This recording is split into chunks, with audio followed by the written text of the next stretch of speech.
ایک بات لوگوں کے مابین مشہور ہے کہ میاں بیوی جب آپس میں ازدواجی تعلقات قائم کرتے ہیں، یعنی جب صحبت کرتے ہیں، جماع کرتے ہیں، تو اس جماع کے نتیجے میں اگر شوہر پہلے ڈسچارج ہو جائے تو اس صورت میں بیٹی پیدا ہوتی ہے، اور اگر بیوی پہلے ڈسچارج ہو جائے تو اس صورت میں بیٹا پیدا ہوتا ہے۔ بالفاظ دیگر کہ اگر شوہر کی منی غالب ہو جائے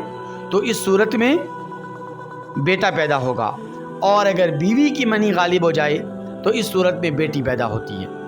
اب آیا قرآن اور حدیث کی روشنی میں اس کی کوئی حقیقت ہے، اس کی کوئی مثال ملتی ہے یا اس کا کوئی ثبوت ملتا ہے، اور اس کی کیا تفصیلات ہیں؟ تو میں اس کے بارے میں ایک روایت آپ کے سامنے پیش کرنے لگا ہوں، تو اس روایت کی روشنی میں آپ نتیجہ اخذ کر سکتے ہیں۔ حضرت ام سلیم رضی اللہ تعالی عنہا نبی کریم صلی اللہ علیہ وسلم کی خدمت اقدس میں حاضر ہوتی ہیں،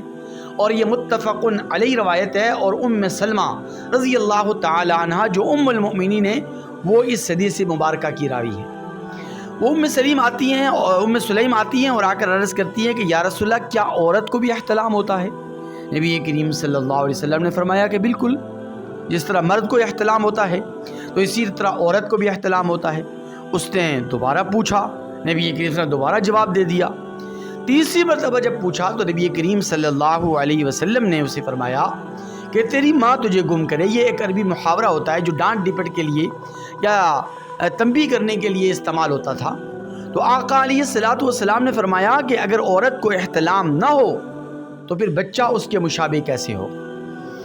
یہ تو متفق علیہ روایت ہے، بخاری و مسلم دونوں کے اندر یہ روایت موجود ہے، لیکن امام مسلم رحمہ اللہ نے جو روایت نقل کی ہے اس کے الفاظ میں آپ کے سامنے پیش کرنے لگا ہوں۔ ان الفاظ کی روشنی میں آپ نتیجہ اخذ کر سکتے ہیں کہ اس بات کی کیا حقیقت ہے، اور اس بات کا کیا ثبوت ہے کہ جو لوگوں کے درمیان مشہور اور معروف ہے۔ حضرت امام مسلم رحمہ اللہ فرماتے ہیں کہ نبی کریم صلی اللہ علیہ وسلم نے فرمایا ان ماء الرجل غلیظ ابیض وماء المرأة رقیق اصفر فمن ایہما علا او سبق یکون منہ الشبہ۔ آقا علیہ الصلوۃ والسلام نے فرمایا کہ مرد کی جو منی ہوتی ہے یہ سفید اور گاڑی ہوتی ہے، اور عورت کی جو منی ہوتی ہے وہ پتلی اور زرد ہوتی ہے، تو ان میں سے جس کی منی بھی غالب ہو جائے تو بچہ اس کے مشابہ ہوتا ہے۔ تو اس حدیث مبارکہ میں صرف اور صرف شکل و صورت میں مشابہت کی بات ملتی ہے، مشابہت کا ثبوت ملتا ہے، مشابہت کی تمثیل ہمیں ملتی ہے۔ یہ جو بات لوگوں کے درمیان مشہور ہے کہ اگر شوہر پہلے ڈسچارج ہو جائے تو بیٹی پیدا ہوگی، اور اگر بیوی پہلے ڈسچارج ہو جائے تو جو ہے نا وہ بیٹا پیدا ہوتا ہے، اس کی کوئی حقیقت نہیں ہے، کیونکہ قرآن مجید فرقان حمید صاف واضح الفاظ میں یہ اعلان فرماتا ہے او یزوجہم ذکرانا و اناثا ویجعل من یشاء عقیما، کہ اللہ تبارک و تعالی جسے چاہتے ہیں انہیں بیٹا عطا فرماتے ہیں، اور جسے چاہتے ہیں اللہ تبارک و تعالی بیٹی عطا فرماتے ہیں، اور جسے اللہ تبارک و تعالی بانجھ بنا دیں، نہ بیٹا عطا فرمائے نہ بیٹی عطا فرمائے، بے اولاد فرما دیں،